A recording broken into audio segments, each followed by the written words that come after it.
Sir कितना important है ये ऑपरेशन महादेव को एक्सपोज करना, व्हाट एग्जैक्टली भारत अचीव क्या करना चाहता है इस चीज़ से। ऑपरेशन सिंदूर के हवाले से ना सिर्फ स्ट्रेटेजिकली मिलिट्री नाकाम हुआ इस एतबार से, बल्कि बयानिए की हद पर भी नाकाम हुआ, किसी ने वो बाय नहीं किया, तो ऑपरेशन महादेव कौन बाय करेगा? देखिए, एक फिक्शन की स्टोरी चल रही है, इसको आप ऐसे कह लें कि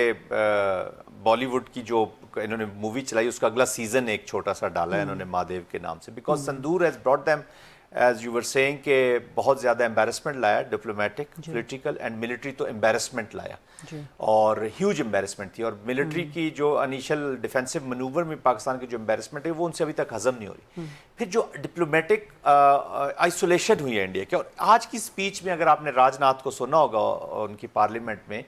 तो लोकसभा में, तो उन्होंने इनडायरेक्टली कन्फेस किया है कि हमारे साथ कोई भी नहीं खड़ा था, और वो रेफर कर रहे थे अपना, एक्चुअली तो अपना हिब्रिस्टिक वो दिखा रहे थे कि जी India is such a big power कि हम तो पाकिस्तान को अपना कोई दुश्मन समझते नहीं है, मुकाबला तो अपनों जैसा होता है, और हमारे जो बिग पावर्स हैं वो भी जब हमारी मर्जी का एजेंडा नहीं लाती तो हम उसको रिजेक्ट कर दे। एससीओ की जो कॉन्फ्रेंस थी, जो जॉइंट स्टेटमेंट थी जो इन्होंने साइन नहीं की, उसको रेफर कर रहे थे, लेकिन इनडायरेक्टली मान रहे थे कि हमारी तो कोई मान ही नहीं रहा, नोबडी इज लिसनिंग। एससीओ में तो कम से कम एक दो मुल्क इनके साथ खड़े हो जाते हैं कि जी जो ये कह रहे, कोई छोटा मेंबर ही खड़ा हो जाता है इनके साथ, तो नोबडी वाज लिसनिंग। और यही चीज आफ्टर द राजनाथ स्पीच हमने देखी, जब कांग्रेस की तरफ से पहले स्पीकर आए तो उन्होंने कहा था तुम लोगों को तो दुनिया में अमेरिका पाकिस्तान के साथ खड़ा है, चाइना खड़ा है, टर्किया खड़ा है, आईएमएफ उनके साथ खड़ा है, तुम तो कहीं भी उसको नहीं रोक सके, तो एवरीबॉडी इज स्टैंडिंग। तो इनडायरेक्टली उन्होंने कन्फेस किया उसका। बट हैविंग सेड दैट, गरीदा प्रोबेबली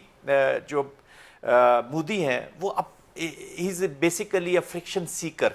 वो फ्रिक्शन में रहना चाहता है, उसको एक आदत हो गई है, अपनी पॉलिटिक्स भी उसी में फर्दर कर रहे हैं, अपने इकोनॉमिक गेन्स भी उसी में फर्दर कर रहे हैं, और इसका जो इकोनॉमिक इंटरेस्ट है जो जुड़ता है इंडियन बिजनेसेस के साथ, वो भी वॉर के साथ उसने अटैच कर लिया है, जो भी प्रोक्योरमेंट्स हो रही हैं वो इकोनॉमिक इंटरेस्ट, और सेकेंडली उसका जो पोलिटिकल इंटरेस्ट है वो प्रॉबली आई हैव फीलिंग, और थोड़ी सी इतलात भी इस तरह की है, वो प्रोलॉन्ग करना चाहता है अपने स्टे को। और ऑलरेडी आरएसएस के अंदर से आवाजें आ रही हैं कि 75 नाउ ही शुड विकेट, इसको निकलना चाहिए। तो प्रॉबली बहुत सारी चीजें मिला के, लेकिन इस महादेव पे ये जो झूठा ऑपरेशन महादेव है, फेक एनकाउंटर्स का, जो पहले से हिरासत में है उनको पाकिस्तानी जाहिर करके, ये ह्यूमन राइट्स का भी बहुत बड़ा इशू है। जी, ह्यूमन राइट्स की तो कश्मीर के अंदर जितनी ज्यादतियां हो रही हैं, Shabir Shah 38 years in jail,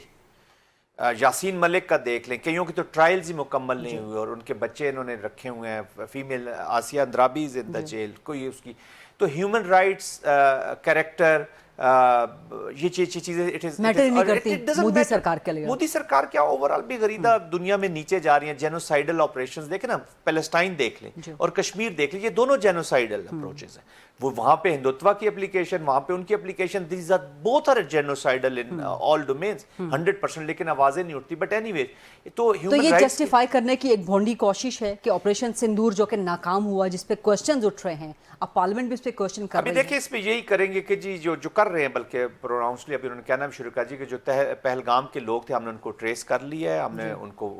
कैफरे किरदार तक पहुंचा दिया है। But the world is not going to buy it. Yes, but of course, अगर देखें ना, इनके ड्रामे शुरू से देखें, ये ऑपरेशन पोस्ट कॉन्फ्लिक्ट या पोस्ट इवेंट ये बड़े top of the line world power बन जाते हैं। प्री इवेंट इनको पता ही नहीं चलता, 300-350 किलोमीटर ये टेररिस्ट पाकिस्तान से गए हैं, पहलगाम हो जाता है, सिक्योरिटी हट जाती है, वहां से इंसिडेंट हो जाता है, एम्बुलेंस जो है वो 1.5 घंटे बाद आती है, लेकिन एफआईआर 10 मिनट में प्रेशर बहुत बढ़ गया है कि आपने अभी तक पहलगाम हमले के जो मुल्जिमान हैं उनको अभी तक कहां तक पहुंचे, तहकीकात कहां तक पहुंचे। बट गरीदा ये जो प्रेशर है ना जी, मैं पर्सनली आई फील कि it is all politics. Congress भी पॉलिटिक्स ही कर रही है, वो इनकी रिमूवल की या कोई ऐसी बात या कोई इस ऑपरेशन के खिलाफ लेकिन प्रेशर सिर्फ ऑपोजिशन का नहीं, प्रेशर उनके अपने अवाम का भी है, अवाम का है, इंटरनेशनल कम्युनिटी का भी प्रेशर है। देखिए, इंटरनेशनल कम्युनिटी तो प्रेसिडेंट ट्रंप ने जिस तरीके से इनको आई मीन वल्नरेबल ये हुए हैं उसके सामने, और उन्होंने जिस तरीके से इनको बेनकाब किया, लोग तो देखे ना जी, आप you can't keep the entire country in a war like situation for a longer period. इसका तो हिंदुत्व का, आरएसएस का, ये तो शुरू से ही इसी तरह की सोच में पला बड़ा, he has nothing to lose, उनका पर्सनैलिटी। अब थ्रेट है, अगली war is going to be very very dangerous. अल्लाह ना करे ये पाकिस्तान और इंडिया की अगला कोई इस तरह के कॉन्फ्लिक्ट आए, because it will be pain, और इंडियन अवाम को फिर तैयार रहना चाहिए इसके लिए, क्योंकि पाकिस्तान तो देखे ना, it will B very very painful. لیکن اس کے ساتھ ساتھ چونکہ 5 اگست بھی اپروچ کر رہا ہے تو مودی نے جس طرح سے قبضہ جما رکھا تھا مقبوضہ کشمیر پہ، پھر پہلگام کا واقعہ، تو یہ سارا کچھ جسٹیفائی کرنے کا ٹائمنگ از ویری امپورٹنٹ، یہ آپریشن مہادیو کو سامنے لانے وہ کا. ہم کہتے ہیں نا کہ there is a method to the madness, اور یہ بالکل کرافٹڈ ہے اور بڑا اچھا کوریوگراف کیا ہوا ہے اور اسٹرکچرڈ ہے. ان کا terrorism in Pakistan is structured, ان کی پالیٹکس از اسٹرکچرڈ، ان کی فرکشن از اسٹرکچرڈ. اس کے بیچ میں یہ ڈیپ تھاٹ کی اپلیکیشن کرتے ہیں.